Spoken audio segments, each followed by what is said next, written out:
आजिर अंतिम दिवसर कार्यक्रम रे मु ओडिशार भाई भौणी माननकु हार्दिक स्वागत जनाऊँगी। आम सहित आज तीन जन विशेषज्ञ उपस्थित अच्छा जनसाधारणकर सन्देह मोचन करने से आम आज निजक भाग्यवान मन करुचु। आजिर कार्यक्रम रे तीनोटी मुख्य विषय आम आलोचना करवा। प्रथम पर्यायर मो सहित उपस्थित अच्छा एठी आमर श्रीरामचंद्र भंज भेषज महाविद्यालय रे कार्यरत प्रोफेसर डॉक्टर अनुज कुमार बलियार सिंह जी की जड़े एंडोक्राइनोलॉजी विभाग प्रोफेसर।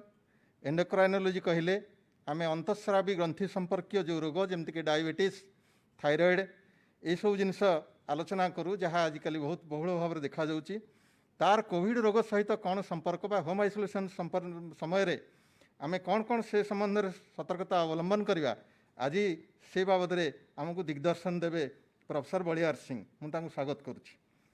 सर आपण प्रथम प्रश्न जे जड़े मधुमेह रोगी अर्थात जड़े डायबिटीज रोगी सी कोरोना रे संक्रमित होवार आशंका साधारण रोग ठारू अधिक ना समान एवं कोरोना रे आक्रांत हेले से तार कोरोनार प्रकोप ता क्षेत्र में रहिबार आशंका साधारण लोक ठारू अधिक ना कम? देखु साधारण रोगी और मधुमेह रोगी भितर कोरोना रे संक्रमण होवार आशंका समान। जदि मधुमेह रोगीर ब्लड सुगर नियंत्रण रे थाए ताले से साधारण रोगी भरी से जतिकी संक्रमित होवार आशंका मधुमेह रोगीर मध्य सेतिक आशंका। किंतु जदि मधुमेह रोग किंबा रक्त शर्करा न थाए कंट्रोल न थाए ताले तांको देहरे कॉम्प्लिकेशंस होवार संभावनाटा अधिका थाए। तेणु मधुमेह रोगी माने सेमानकर ब्लड सुगर कंट्रोल रखा उचित। तमाने आम ये बुझा जे संक्रमणर भय उभय मधुमेह रोगी एवं साधारण लोकों पई समान रोची। किंतु जदि जड़े मधुमेह रोगी कोरोना रे आक्रांत हो जाउची से रोगर प्रकोप ताठारे निश्चित भाव में अधिका देखा जीवो। वर्तमान आम द्वितीय प्रश्न को जीवा जे केउ प्रकार डायबिटीज रे आम जानिछु जे दुई प्रकार डायबिटीज मुख्यतः अच्छी टाइप 1 डायबिटीज टाइप 2 डायबिटीज। एथिरे कोविड रो प्रकोप अधिका हे परे टाइप 1 ने ना टाइप 2 रे ना दुईटा जाक समान? दुईटा टाइप 1 और टाइप 2 दुईटा रोगी समान भाव में संक्रमित होवार आशंका अच्छी जदि से ब्लड सुगर नियंत्रण में अच्छी कहार अधिका ना कि कहार कम ना। अच्छा सर आम शुणीचु अनेक क्षेत्र में जे डायबिटीज सहित संपर्कित गोटे कीटो एसिडोसिस कथा कहुए जहाँ गोटे कॉम्प्लिकेशन से कॉम्प्लिकेशनटा बा गोटे जटिल अवस्था जहाँ आम कहवा सेटा ये टाइप 1 डायबिटीज क्षेत्र में जदि कोरोना संक्रमित हुए अधिक होवार चांस अच्छी ना टाइप 2 डायबिटीज क्षेत्र में जदि कोरोना संक्रमित हुए अधिक होवार चांस? टाइप 1 डायबिटीज रे अधिक होवार संभावना अच्छी जदि से इंसुलिन नौ न थाए कि इंसुलिन बंद कर दे थाए एवं रक्त शर्करा अधिक होता है ताहले सेमानकु कोरोना हेले कीटो एसिडोसिस होवार संभावना अधिक अच्छी। किंतु जदि डायबिटीज कंट्रोल अच्छी कीटो एसिडोसिस होवार संभावना कम। अच्छा जदि सर जड़े डायबिटीज रोगी गोटे परिवार अच्छी से ही परिवार रे आउ जड़े लोक होम आइसोलेशन अच्छा कोरोना संक्रमित होती से डायबिटीज रोगी को कौन कौन अधिक सतर्कता अवलंबन करने आवश्यक? डायबिटीज रोगी अन्य भली सतर्कता अवलंबन करने उचित। प्रथम से देखा उचित तार ब्लड सुगर नियंत्रण में अच्छी जदि जी तार ब्लड सुगर नियंत्रण में अच्छी एवं कौन सी कॉम्प्लिकेशंस तार नहीं कि जटिलता प्रकाश पाएनि ताले किसी विशेष ग्रहण करने उचित नुहे। अन्य भली से सतर्कता अवलंबन करिवो किंतु गोटे सतर्कता से तार ब्लड सुगर नियंत्रण में रखिवो।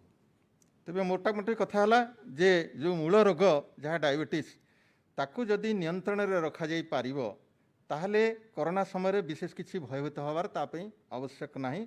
से तार नियमित औषध इत्यादि खाई ताकू कंट्रोल में रखापी चेष्टा करिवो। अच्छा जड़े डायबिटीज रोगी जदि निजे कोविड पेसेंट हो गला बा कोविड आक्रांत सारे हो गला ता क्षेत्र में कौन सावधानता अवलंबन करवा बा कौन कौन पदक्षेप नवा आवश्यक? जदि डायबिटीज रोगी निजे संक्रमित हो गला ताले से प्रथमे देखा उचित से औषध नियमित खाऊँ ना ना तो सुगर नियंत्रण भितर रही ना ना जता फास्टिंग 110 एवं खाया पर 160 भितर एवं तार ब्लड प्रेशर कंट्रोल अच्छी ना ना ये सब जब तार कंट्रोल अच्छी ताले से अन्य रोगी मान भली होम आइसोलेशन रही पार एवं कौन सी सेंटर को जावा उचित नुहे। जदि सर गुरुतर अवस्था किसी तार कॉम्प्लिकेशंस थाए बा जटिलता थाए तार डायबिटीज संपर्कित बा अन्य कौन रोग सहित आम जहाँ आलोचना करूँ आगु जे जदि मल्टीपल कोमोरबिड कंडीशंस थाए अर्थात जदि जटिल अन्यान्य संक्रामक रोग हो अणसंक्रामक रोग रे से पीड़ित थाए से समय ताको होम आइसोलेशन रे रखिबा निरापद नुहे बोली आम आगु आलोचना करिचे किंतु जदि तार कौनसी न थाए कॉम्प्लिकेशंस बा जटिलता किछि न थाए ताले स्थल विशेष रे डाक्टर परामर्श से मध्य रही पारिबो होम आइसोलेशन आम ताको परमिशन दे परिबा केते क्षेत्र ए कथा आपण कहय पई चाहउछन। आज्ञा अच्छा ठीक अच्छे सर बर्तमान डायबिटीज पर आम आसवा आउ गोटे एंडोक्राइन डिजर्डर को जोटा कि आम समाज में बहुत भाव में बर्तमान देखा जाउची सेटा हला थायराइड प्रोब्लेम बहुत लोकंकर आजिकल थायराइड प्रोब्लेम कथा कह जाउची जदि जनकर हाइपर थायराइडिज्म जहाँ को आम कहू जे थायराइड हार्मोन क्षरणर मात्रा अधिक थाए बा हाइपोथायराइडिज्म जब जार थायराइडर कार्यकारिता थायराइड ग्रंथर कार्यकारिता कमी जाए से मानक उपरे एई कोरोना संक्रमण कौन प्रभाव अच्छे? कोरोना रे संक्रमण हेले साधारणतः तांकर थायराइड फंक्शन टिके कमी जाए थाए जो कि यूथायराइड 6 सिंड्रोम कहती जोटा कि एते प्रॉब्लम हेबनी पेशेंट मानक पई कि सेमानकु चिकित्सा करा जाए जदि पेशेंटर थायरोटॉक्सिकोसिस अच्छी किंबा हाइपरथायराइडिज्म अच्छी एवं से औषध व्यवहार करचंदी से सही औषध कंटिन्यू करिया उचित एवं देखिबा उचित जे ताकर थायराइड हार्मोन नॉर्मल रेंज भीतर रहउची सेहीपरि हाइपोथायराइड माने सेमान मध्य देखिबा उचित जे तांकर थायराइड हार्मोन ठीक रेंज भीतर रहउची ना नाही नले अधिक किछि तबे विशेष किछि गुरुत्व देवा उचित नुहे सेमाने एति देखिबा उचित तांकर दुईटा रोग नियंत्रण रे अछि एवं सेमानकर जदि कोविड आसिला ताले सेमान अन्य कोविड ड्रग जहाँ दिया जीव सरकार तरफ ता से नहीं पारे किसी असुविधा ना। सर ये गोटे जड़े दर्शक आमको पचारि जे कोविड चिकित्सा समय डायबिटीज रे रोगींकर रक्त शर्करा अत्यधिक बढ़ीजार कारण कौन आउ से तार निराकरण कौन उपाय अवलंबन करेंगे? जेहेतु कोविड इन्फेक्शन है से गोटे स्ट्रेसफुल सिचुएसन से शर्करा सामान्य बढ़ी पारे जोटा से डाक्तर को पचारि कि जो डाक्तर नोडाल अफिसर चिकित्सा कर औषध मॉडिफाई करें एवं ट्रिटमेंट बेले जदि जो मानकर कोविड जो प्रॉब्लम होची ताले जदि से तांको स्टेरॉइड थेरापी दिया जाए ताले सुगर बढ़ी जबार बहुत संभावना अच्छी तेणु से क्षेत्र में से बटिका हरिका बंद कर दे इंसुलिन इंजेक्शन दिया जाए एवं से माने इंसुलिन इंजेक्शन नहीं जावा उचित जोटा कि सुगर कंट्रोल करने आमको सहायक हम।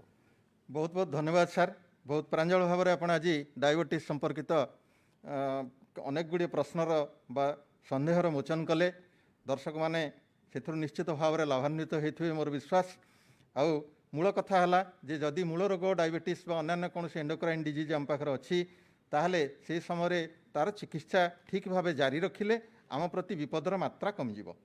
वर्तमान आमे आसिबा आमर आउ जड़े महान विशेषज्ञ पाखक से होचंती ओडिशार सुनामधन्य लब्ध प्रतिष्ठित हृदरोग विशेषज्ञ डॉक्टर महेंद्र कुमार त्रिपाठी जी कि बर्तमान केआर हॉस्पिटल रे कार्यरत अच्छा कंसल्टेंट कार्डियोलॉजिस्ट हिसाब से मुझे स्वागत करुच्ची आम आज बुझा जे कोविड रे आक्रांत होता व्यक्ति आउ तांकर जदि से उच्च रक्तचाप बा हृदरोग ये किसी प्रोब्लेम्स थाए बा समस्या थाए तार निराकरण पे कौन कौन सतर्कता अवलंबन करेंगे? सर आपण को प्रथम प्रश्न जे जड़े हृदरोगी और उच्च रक्तचाप रोगी कोविड आक्रांत होवार भय साधारण लोकों ठारू अधिक ना समान? कोविड आक्रांत पेसेंट माने जो मन कार्डियोवास्कुलर डिजीज अच्छी से देह कार्डियोवास्कुलर डिजीज प्रभावटा अधिक होता है कहीं कोविड रे प्रो इन्फ्लामेटरी स्टेट एवं आधे कोआगुलेशन कैस्केड कोआगुलेशन सिस्टमटा एक्सिलरेट होता है तेणु यही पेसेंट मानकर फिर complications coronary thrombosis deep vein thrombosis pulmonary embolism हबार चांस अधिक अच्छी माने आम ये साधारण लोक बुझे जे जेहेतु रक्त जमाट बांधी जा ये कोविड रोगर गोटे जटिलता आउ कार्डियोलॉजिकल कॉम्प्लिकेशन थिले बा हृदरोग किंबा उच्च रक्तचाप इत्यादि थिले रोगीर मध्य से रक्त जमाट बांधिबा प्रक्रिया टिके एपट सपट हो जाए से रोगी मानक पे ये रोगर भय अधिक रही आम जहाँ बुझे। बर्तमान आम द्वितीय क्वेश्चन की जीवा जे एथिपाई कौन सतर्कता से रोगी मैंने अवलंबन करेंगे? ये बहुत इम्पोर्टेंट क्वेश्चन एथरे से सिम्पटम्सटा बहुत इम्पोर्टेंट चेस्ट पेन हो कि नहीं ब्रीदिंग अनिश्वासी होती कि नहीं किंबा ହାର୍ଟବିଟ୍ର ଅନିୟମିତତା ସେମାନେ ଦେଖୁଛନ୍ତି କି ନାହିଁ। ଏଇ ତିନିଟା ହେଉଛି ଇମ୍ପୋର୍ଟାଣ୍ଟ, କାରଣ କୋଭିଡ଼-19 ଯେଉଁମାନଙ୍କର ଇନଫେକ୍ସନ୍ ହୁଏ ସେମାନଙ୍କର ହାର୍ଟ ପ୍ରତି ତିନି ଚାରି ପ୍ରକାର ପ୍ରୋବ୍ଲେମ୍ ହେଇପାରେ। ଗୋଟେ ହେଉଛି ତାଙ୍କର ହାର୍ଟ ଆଟାକ୍ ହେଇପାରେ, କରୋନାରୀ ଥ୍ରୋମ୍ବୋସିସ୍ ହେଇକରି ସେମାନଙ୍କର ଭେଣ୍ଟ୍ରିକୁଲାର ଟ୍ରାକ୍ଟରେ ଇରେଗୁଲାର ହାର୍ଟ ବିଟିଂ ହେଇକରି ସଡନ୍ କାର୍ଡିଆକ୍ ଡେଥ୍ ହେଇପାରେ, କିମ୍ବା ସେମାନଙ୍କର ମାଇକାର୍ଡାଇଟିସ୍ ହେଇକରି ହାର୍ଟ ମସଲ୍ ଫଙ୍କସନ୍ ଦୁର୍ବଳ ହେଇପାରେ। ସୋ ଏଇ ତିନିଟା ଜିନିଷ ଆଇଦର ବ୍ରିଦିଂ ଡିଫିକଲ୍ଟ ଅନୁସାରେ ହେଉ କି ପାଲ୍ପିଟେସନ୍ ଛାତି ଧଡ଼ଧଡ଼ ହେଇକରି ମୁଣ୍ଡ ବୁଲି ପଡ଼ିଯିବା ହେତୁ ହେଉ এইଗୁଡ଼ିକ ସିମ୍ପଟମ୍ସ ଗୁଡ଼ିକ ଉପରକୁ ଧ୍ୟାନ ଦେବା ଉଚିତ। ସାର୍ କିଛି ଲୋକଙ୍କର ପେସମେକର ସବୁ ଲାଗିଛି, ସେମାନେ ପେସମେକର ସାହାଯ୍ୟରେ ହିଁ ତାଙ୍କର ଜୀବନ କ୍ରିୟା ଜାରି ରଖିଛନ୍ତି। ସେମାନଙ୍କ ମନରେ ଗୋଟେ ଭୟ ରହୁଛି ଯେ ଏଇ କୋଭିଡ଼ ସମୟରେ କୋଭିଡ଼ ଆକ୍ରାନ୍ତ ହେଲେ ତାଙ୍କ ପ୍ରତି ଜୀବନରେ ଅଧିକ ବିପଦ ଆସିବ କି?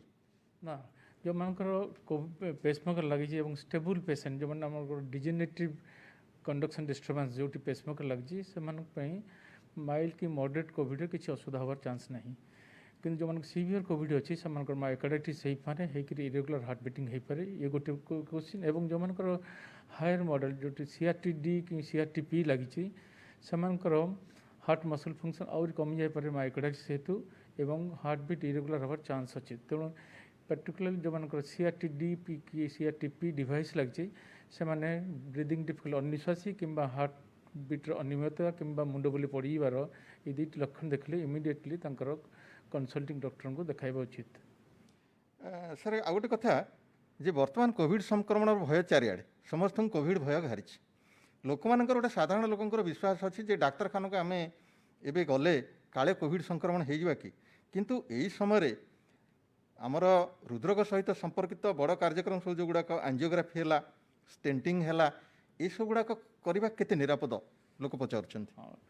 ଯେଉଁଗୁଡ଼ାକ routine procedures coronary angiogram and angioplasty এইଗୁଡ଼ିକ ମୋ ହିସାବରେ ପୋଷ୍ଟପୋନ୍ କରିଦେବା ଉଚିତ। ଯେଉଁଗୁଡ଼ିକ ଅର୍ଜେଣ୍ଟ ପ୍ରୋସିଡିଓର ଲାଇକ୍ ଷ୍ଟେମି ଯେଉଁଗୁଡ଼ାକ ଆକ୍ୟୁଟ୍ ହାର୍ଟ ଆଟାକ୍ ହେଉଛି ଏବଂ ପେସେଣ୍ଟ ଅନଷ୍ଟେବୁଲ୍ ଅଛନ୍ତି ସେମାନଙ୍କ ପ୍ରତି ପ୍ରାଇମେରୀ ଆଞ୍ଜିଓପ୍ଲାଷ୍ଟି କିମ୍ବା ରେସ୍କ୍ୟୁ ଆଞ୍ଜିଓପ୍ଲାଷ୍ଟି କରିବା ଉଚିତ। କିନ୍ତୁ ଏଥିପ୍ରତି ଆମର ସାବଧାନତା ଅବଲମ୍ବନ କରିବା ଉଚିତ। ଲାଇକ୍ PPE କିଟ୍ ୟୁଜ୍ ହେବ ଏବଂ ଯେଉଁ ଜାଗାରେ ପ୍ରୋସିଡିଓର ହେବ ସବୁ ଷ୍ଟାଫ୍ PPE କିଟ୍ ବ୍ୟବହାର କରିବେ ଏବଂ ଯେଉଁ ନର୍ମ ଅଛି ସେ ନର୍ମଟାକୁ ଫଲୋ କରିବେ ଏବଂ ସେ ପେସେଣ୍ଟ ସ୍ଥାନାନ୍ତରିତ ହେଲା ପରେ ଗୋଟେ ଆଇସୋଲେଟେଡ୍ କୋଭିଡ଼ ୱାର୍ଡ କିମ୍ବା ICUରେ ରଖିବାଟା ଉଚିତ। ସାର୍ ଆମେ ଆଗରୁ ଆଲୋଚନା କରିସାରିଛୁ ଆମର ବିଗତ ଦିନମାନଙ୍କରେ ଯେ ଯଦି ମଲ୍ଟିପୁଲ୍ କୋମର୍ବିଡ୍ କଣ୍ଡିସନ୍ସ ଥାଏ ବା ଜଣେ ଲୋକର ଡାଇବେଟିସ୍, ହୃଦରୋଗ ଇତ୍ୟାଦି ଇତ୍ୟାଦି ନିୟନ୍ତ୍ରଣ ବାହାରେ ଥାଏ ସେମାନେ ହୋମ୍ ଆଇସୋଲେସନ୍ରେ ରହିବା ଉଚିତ ନୁହେଁ, ଇନଷ୍ଟିଚ୍ୟୁସନାଲ୍ ଆଇସୋଲେସନ୍ ବା ଆନୁଷ୍ଠାନିକ ପୃଥକବାସରେ ରହିବା ଆବଶ୍ୟକ। ଲୋକ ପଚାରିଛନ୍ତି ଯେ କ'ଣ ସାର୍ ସବୁ ହୃଦରୋଗୀ ଇନଷ୍ଟିଚ୍ୟୁସନାଲ୍ ଆଇସୋଲେସନ୍ରେ ରହିବା ଦରକାର, କେହି ତା ଭିତରୁ ରହିପାରିବେନି ହୋମ୍ ଆଇସୋଲେସନ୍ରେ? ମୋ ମତରେ ଯେଉଁମାନଙ୍କର stable heart disease for example blood pressure well control number 1, number 2 ଯାହାର PTCA କିମ୍ବା ବାଇପାସ୍ ସର୍ଜରୀ ହେଇଛି ସେମାନେ ଷ୍ଟେବୁଲ୍ ଅଛନ୍ତି, ବର୍ଷେ 2 ବର୍ଷ ହେଇଗଲାଣି ସେମାନେ ରୁଟିନ୍ ଚେକଅପ୍ କରୁଛନ୍ତି, ତାଙ୍କର କିଛି ଅସୁବିଧା ନାହିଁ, ସେମାନେ ଡେଫିନେଟଲି ଘରେ ରହିକରି ସେମାନଙ୍କର ଚିକିତ୍ସା କରିପାରିବେ। ବହୁତ ଖୁସିର କଥା ସାର୍, ଯାହା ହଉ ଆପଣ ସନ୍ଦେହ ମୋଚନ କଲେ ଲୋକମାନଙ୍କର। ବଡ଼ କଥା ଗୋଟେ ଯେ ସବୁ ହୃଦରୋଗୀ ମଧ୍ୟ ଅତ୍ୟଧିକ ଭୟଭୀତ ହୋଇଯିବା ଉଚିତ ନୁହେଁ। ଆପଣଙ୍କୁ ବହୁତ ବହୁତ ଧନ୍ୟବାଦ ସାର୍। ମୁଁ ବର୍ତ୍ତମାନ ଆମର ତୃତୀୟ ବକ୍ତାଙ୍କ ପାଖକୁ ଯିବା ପୂର୍ବରୁ ଗୋଟିଏ କଥା ସୂଚାଇ ଦେବା ପାଇଁ ଚାହୁଁଛି ଯେ ଆମେ ଯାହା ବହୁତ ବଡ଼ ବଡ଼ ରୋଗ କଥା ଚିନ୍ତା କରିଛେ, ମନ ଭିତରେ କୋଭିଡ଼ ସମୟରେ ଆମର ଅନେକ ଅହେତୁକ ଭୟ ଜାତ ହେଇଛି। ସେ ସବୁଯାକ ଭୟ ଯଥାର୍ଥ ନୁହେଁ। ଆମର ରୋଗ ଥିଲେ ମଧ୍ୟ ଆପଣମାନେ ବହୁତ ବଡ଼ ବଡ଼ ବିଶେଷଜ୍ଞଙ୍କ ଠାରୁ ତାଙ୍କ ମୁହଁରୁ ଶୁଣିଲେ ଯେ ଯଦି ଯଥେଷ୍ଟ ସତର୍କତା ଆମେ ଅବଲମ୍ବନ କରିଛେ ବା ସେ ସମସ୍ତ ରୋଗ ଗୁଡ଼ିକ ଆମ ନିୟନ୍ତ୍ରଣରେ ଅଛି ଚିକିତ୍ସା କରିକିରି, ତାହେଲେ ଆମେ ବ୍ୟତିବ୍ୟସ୍ତ ହୋଇପଡ଼ିବାର କିଛି ଆବଶ୍ୟକତା ନାହିଁ। ଆମକୁ ମାର୍ଗଦର୍ଶନ କରିବା ପାଇଁ ବିଭିନ୍ନ ଗାଇଡ଼ଲାଇନ୍ସ ଜାରି ହୋଇସାରିଛି, ଆମର ବିଶେଷଜ୍ଞମାନେ ଅଛନ୍ତି। ଆମେ ନିଶ୍ଚିତ ଭାବରେ ଏ ପ୍ରତିକୂଳ ପରିସ୍ଥିତିରେ ସେସବୁର ସାମ୍ନା କରିପାରିବା। ବର୍ତ୍ତମାନ ଆମେ ଯିବା ଆମର ତୃତୀୟ ବିଶେଷଜ୍ଞଙ୍କ ପାଖକୁ। ତାଙ୍କ ସହିତ ଆପଣମାନେ ପୂର୍ବରୁ ପରିଚିତ, ସେ ହେଉଛନ୍ତି ପ୍ରଫେସର ଜୟନ୍ତ ପଣ୍ଡା, ଯିଏକି ଆପଣଙ୍କୁ ଅନେକ ବିଷୟରେ ପୂର୍ବରୁ ଅନେକ ସ୍ଥାନରେ ଅନେକ ପ୍ରସଙ୍ଗରେ ଆପଣଙ୍କ ସହିତ ଯୋଡ଼ି ହୋଇଛନ୍ତି, ଆପଣଙ୍କର ସନ୍ଦେହ ମୋଚନ କରିଛନ୍ତି। ଆଜି ଯେହେତୁ ଅନ୍ତିମ ଦିବସ, ମୁଁ ତାଙ୍କୁ ଆମନ୍ତ୍ରଣ କରିଛି ଆପଣମାନଙ୍କ ସହିତ ପୁଣି ଥରେ ମିଶିକରି ତାଙ୍କର ଆମର ଯେଉଁ 7 ଦିନ କାଳ ଆମେ ଯାହା ଆଲୋଚନା କରିଛେ तार जो सारांश से आपण मानक कहे ता पूर्व मु जोड़े प्रश्न केवल सार को पचारि गोटे हूँ सार जे जो मैंने क्रॉनिक किडनी डिजीज रे आक्रांत व्यक्ति अच्छी ए कोविड समय सेमानंकर डायलिसिस थिबा गोटे रोगी कोविड संक्रमण भय जो डायलिसिस करने को डरुची से कौन कर आपंकर कौन उपदेश? नमस्कार। यह बहुत लोकंकर संदेह जे डायलिसिस नियमित भाव में नौथुवा रोगीटी कौन करिवो। प्रथमे या नहीं किछि कन्फ्यूजन देखा देथिला किंतु वर्तमान कोविड पॉजिटिव पेशेंट मानक पई डायलिसिस मशीन इयरमार्क्ड हो जाइछि। तो आमर जो एससीबी मेडिकल कॉलेज हो किंबा जेकोसी कोविड हॉस्पिटल आमर सम हो किम्स हो अश्विनी हो प्रत्येकटी सेंटर रे डायलिसिस पेशेंट डायलिसिस नहीं पारुछंती। केवल प्रथमे डायलिसिस पई आस्थिबा व्यक्तिटर कोविड टेस्ट करा जाउछि। यदि ताहा नेगेटिव आसिला बा कोनोसी कोविड संदेह नहीं से नॉर्मल सेटअप रे नहीं पारिबे और जो माने पॉजिटिव पेशेंट से कोविड सेटअप रे नहीं पारिबे। सर आ गोटे प्रश्न अच्छी जे पेसेंटे गोटे जे कि सीकेडी पेसेंट बा क्रॉनिक किडनी डिजीज पेसेंट तापे अनेक औषध खाइबापी सब बारण थाए जमती कि घोड़ा बिंधा औषध साधारण औषध खाइबा ये सब करवा एगुड़ाक बारण थाए। बर्तमान आम कोविड चिकित्सा जो औषध व्यवहार करुचु से सब औषध तापी बारण करा जाइछि कि ना से नहीं पारिबो? सबु औषधर नियंत्रण थाए जो मानकर EGFR बा एस्टिमेटेड ग्लोमेरुलर फिल्ट्रेशन रेट कम थाए से मानकु सीकेडी स्टेजिंग करा जाय थाए जेमति 1 2 3 4 5 और स्टेज अनुसार डोज कमा जाय थाए बा बंद करा जाय थाए।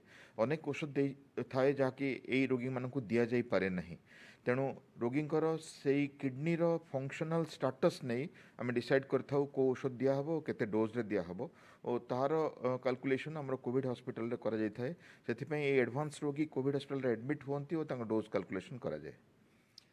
बर्तमान मुझे सार आपन को अनुरोध करी आम विगत दिन मानक जहाँ जहाँ आलोचना करें अनेक दर्शक बंधु आमर थे जी कि सबुजाक कार्यक्रम आमर देखिपारि नाहंती ता भितर आम किसी गुरुत्वपूर्ण तथ्य तांको प्रदान करछु जहाँ से माने आहरण करिवारे असमर्थ होइचंती।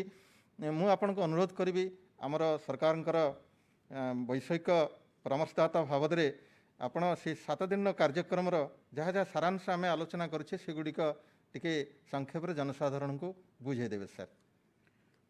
ता पूर्व मु आजिर किछि प्रश्न नहीं जाउची जहाँ कि आपण मानक पई अति गुरुत्व थिला। प्रथम प्रश्नटी थिला जे आमे जो पीरियड हिसाब करूचु हमर क्वारंटाइन पीरियड हो बा आइसोलेशन पीरियड हो आमे टेस्ट दबाठू आरंभ न करी कहीं रिपोर्ट आसबाठू आरंभ करूचु। तार कारण हला आमे जानू जे प्रथम 10 दिन रोगी अन्य मानकु संक्रमित करिवार रिस्क थाए तो सेथिपई सेही समयटा ताकू आइसोलेशन रे रहबाकू पड़े। जदि एई पीरियडटा टिके बढ़ी गला ताहले हुए तो फैमिली ओ आपण उभय सेफ कहीं आपण चिकित्सा ग्रहण कले और फैमिली आपणठू सुरक्षित रहिले। सेथिपई सैंपल दबाठू न कैलकुलेट करी रिपोर्ट आसबाठू ए पीरियड कैलकुलेट करा जाय थाए। 10 दिन चिकित्सा 7 दिन सेल्फ आइसोलेशन और तापर कौन परीक्षार आवश्यकता न थाए रोगी जाई निज काम बा निजर दैनंदिन जीवन रे योगदान दे पारंती। द्वितीय गुरुत्वपूर्ण प्रश्न थिला हाइड्रोक्सीक्लोरोक्विन विषय रे तार होम आइसोलेशन रे व्यवहार को नहीं आमे होम आइसोलेशन रे हाइड्रोक्सीक्लोरोक्विन देई न थाउ कहीं किछिटा परीक्षा निरीक्षार आवश्यकता थाए जेमति कि गोटे ECG करी QT इंटरवल देखिबा बा आखि परीक्षा करी रेटिना देखिबा।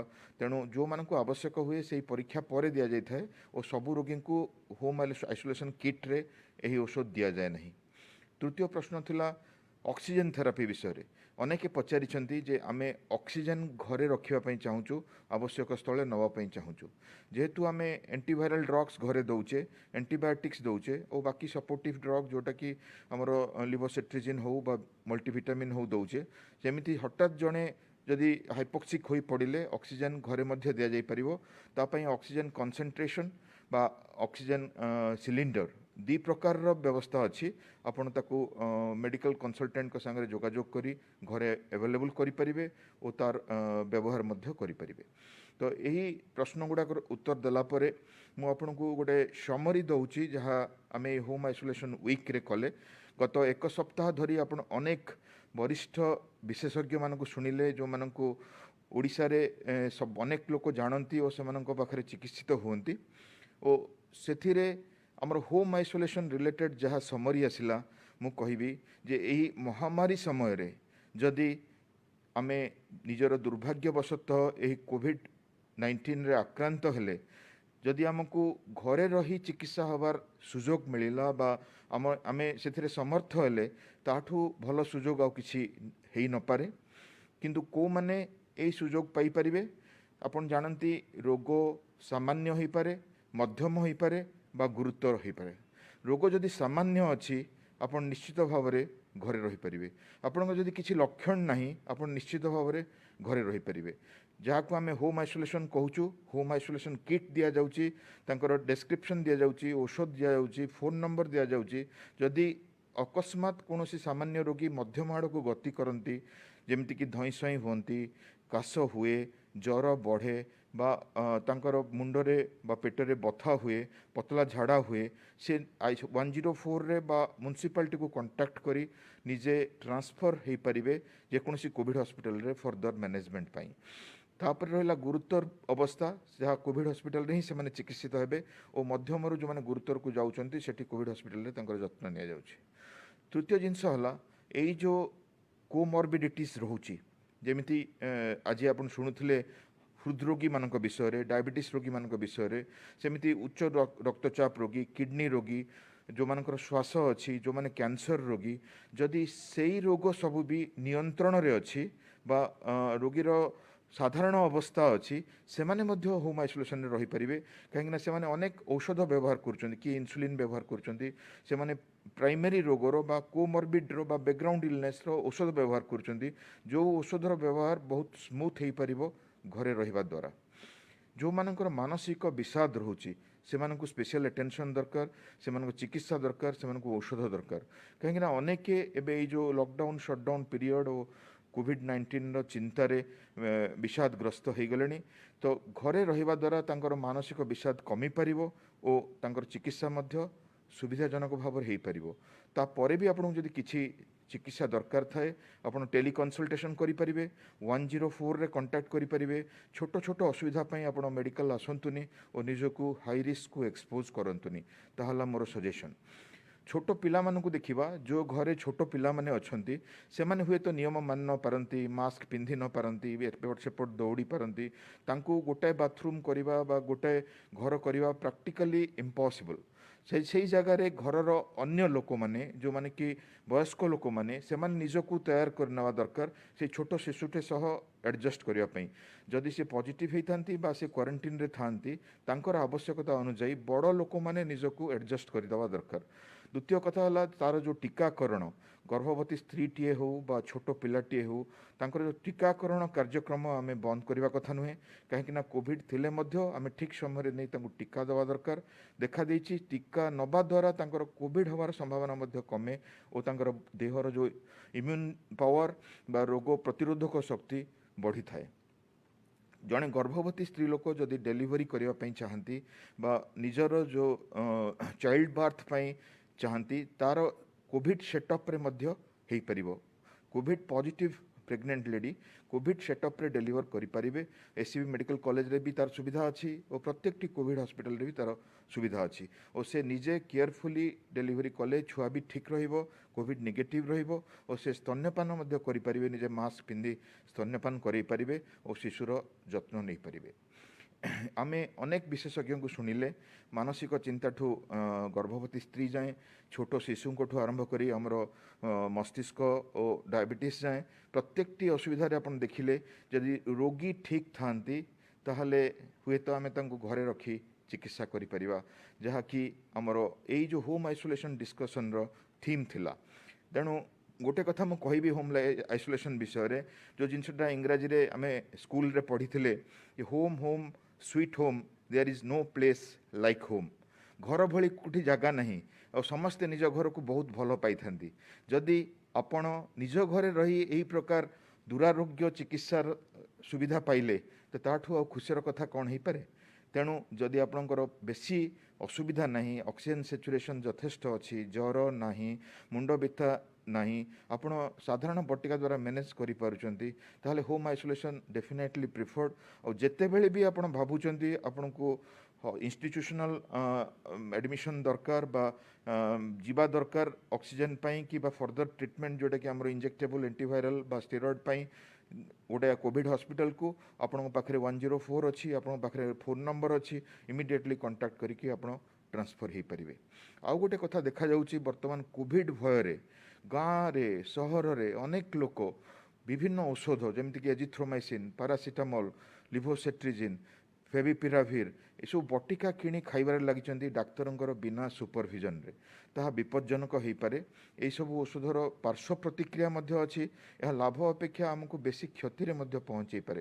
तेणु आपको अनुरोध करुच्ची सबू टेलीमेडिसिन व्यवस्था अच्छी 104 अच्छी सबू डाक्तरखाना और डाक्तरी क्लिनिक खोला अच्छी कोविड हॉस्पिटल खोला अच्छी आपन जोगाजोग करी परीक्षा करे नियंतु जदि लक्षण बाहरला परीक्षा करे नियंतु जदि कांटेक्ट रे आसिला परीक्षा करे नियंतु बा जदि भी किसी संदेह होची निजको क्वारंटाइन रे रखी फोन रे जोगाजोग करंतु निजे निज इच्छा रे बा सेल्फ मेडिकेशन करंतु नहीं बा एई सब औषध खांतु नहीं। शेष रे गोटे कथा कहबी जड़े सामान्य व्यक्ति होता बा कोविड रोगी होता जड़े कोविड व्यक्तिर घरे थिबा लोक होता बा आपण जड़े हाई रिस्क कोमॉर्बिड पेशेंट होता गोटे शिशु होता बा गर्भवती स्त्री होता जड़े अकर्मण्य व्यक्ति होता बा वयस्क व्यक्ति होता चारोटी जिनस निश्चय मन रखिए। प्रथम जिनस है मास्क आमे मास्क पिंधिबा द्वारा हुए तो संपूर्ण भाव में भूताणु को आमे बाहर करि पारुने किंतु जो लो डोज एक्सपोजर होची ताहा आम देह रे रोग प्रतिरोधक शक्ति बढ़ाऊँच और आम इम्यूनिटी बढ़ाऊँच जहाँ आमको हर्ड इम्यूनिटी दब। द्वितीय कथा है केवल मास्क द्वारा यह देखा देछि जे 50% रु उपरे इन्फेक्शन कमिबो और मृत्युहार मध्य कमिबो। तो मास्क को जमा भूलंतुनी कोरोना सह आमे बंचिबाकू जाउचे कोरोना आमको संपूर्ण भाव में छाड़ी जीव नहीं। तेणु मास्क को सबुबले गोटे बॉडीर पार्ट कर दिंतु जहाँकि आपन को अनेकांश रक्षा करिवो निजर संपर्कीय परिवार वर्ग बंधु समस्त कहतु मास्क व्यवहार करेंगे। हाथ बारंबार धुंतु हाथ द्वारा अनेकांश भूताणु व्यापी थाए। मास्क छड़ा जदि आप चषमा व्यवहार करें आखि प्रोटेक्ट करें। ता छड़ा जो सामाजिक दूरता निहाती पक्षे 2 मीटर जदि बेसी हो पारा निश्चित भाव में भल कहीं दूर में रहिले भूताणुर जो ड्रॉपलेट आपको टच करिवार आशंका न थाए।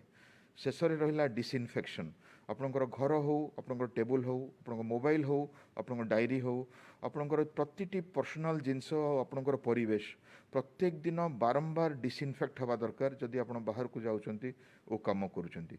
एई जो चारोटी जिनस mask social distancing hand wash और डिसइनफेक्शन ताकू आमे वर्तमान नहीं आसंता वर्षे काल भूली पारिबानी। हुए तो रोगी संख्या कमिबे हुए तो मृत्यु संख्या कमिबे हेले आमर आचरण रे आमर जो न्यू नॉर्मल्स अप्रोच रे ए सब जिनस आम सह मिसीजिवो तेबे जाई भूताणु हारिबो मनीष समाज जीतिबो आमे सब जीतिबा। धन्यवाद सर बहुत सुंदर भाव में आपण विगत 7 दिन कार्यक्रम को 7 मिनिट रे खूब सुंदर भाव में कहीदे पारे। मुझे दर्शक मानक अनुरोध करी जे जहाँ जहाँ आज पर्यंत आपण माने शुणिले ता भितरे शेष रे जहाँ कहले 4टी कथा सार ताहा ही होची आमको कोविड रु बंचिबारु मूल उपाय बा कोविड प्रतिरोध करिवार सर्वश्रेष्ठ पंथा से सबको आमे निश्चित भाव में आपणेबा। आम राज्यरू आम देशरू सारा विश्वर कोविड हटेबारे आमे आगधाड़ी योद्धा है उदाहरण सृष्टि करवा। निश्चित भाव आम राज्य रे कोविड विरुद्ध चलता संग्राम विजय वैजयंती उड़ेबा। समस्त को आउ थे धन्यवाद दे मुझे कार्यक्रम आज शेष करुच्ची। 7 दिन कार्यक्रम पर आपण मैंने निश्चित भाव में लाभ उठाई बोली मोर विश्वास। आगामी दिन मानक आपण आपको जहाँ सार शेष कहले जे उच्चारण को आचरण में प्रतिफलित जदि करें ताहले आमे निश्चय सफल काम होगा। धन्यवाद नमस्कार।